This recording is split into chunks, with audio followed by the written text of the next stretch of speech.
नमस्कार विद्यार्थी मित्रांनो, चला तर आज आपण एम-पी-एस-सी आयोगाचं 6 नोव्हेंबर 2025 रोजी आलेलं जे महत्त्वाचं अपडेट आहे, राज्यसेवा पूर्व परीक्षा 2025 जी आहे, तर ती आयोजित केली जाणार आहे 9 नोव्हेंबर 2025 रोजी. तर त्या परीक्षेसाठी उमेदवारांना ठळक सूचना ज्या आहेत त्या आलेल्या आहेत.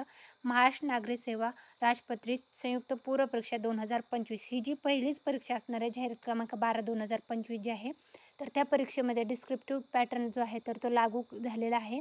ह्या परीक्षेपासून जे आहे तर महाराष्ट्र लोकसेवा आयोगाची जी राज्यसेवा पूर्व परीक्षा असणार आहे, तर ती जी आहे 9 नोव्हेंबर 2025 रोजी, तर त्या संदर्भातले हे ठळक सूचना आहेत. तर ही जी परीक्षा आहे तर त्या संदर्भातले जे इन्स्ट्रक्शन आहे ते व्यवस्थित फॉलो करायचे आहेत. जे विद्यार्थी राज्यसेवा पूर्व परीक्षा 2025 देणार आहेत तर त्यांच्यासाठी आलेलं हे महत्त्वाचं अपडेट आहे. तर तुम्हाला तुमचं ऑनलाईन हॉल तिकीट जे आहे तर त्याचे प्रिंटआउट करायचं आहे. कसल्याही प्रकारे डिजिटल तुमचं हॉल तिकीट जे आहे तर ते स्वीकारलं जाणार नाही, म्हणजे तुम्हाला प्रिंटआउटच घेऊन जायचं आहे.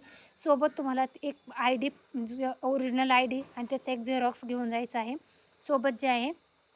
तर हे संपूर्ण डिटेल जे आहे इन्स्ट्रक्शन कुठल्याही टेक्निकल म्हणजे तुम्हाला डिजिटल डिव्हाइस तुमच्याकडे ठेवायचं नाही, नातेवाईक सोबत ठेवायचे नाही, आणि कुठले जे आहे इन्स्ट्रक्शन जे आहे ते देण्यात आले आहेत. राज्यसेवा पूर्व परीक्षा 2025 संदर्भातलं आलेलं हे महत्त्वाचे इन्स्ट्रक्शन संदर्भातलं 6 नोव्हेंबर 2025 रोजीचं एम-पी-एस-सी आयोगाचं प्रसिद्धीपत्रक आहे. Thanks for the watching.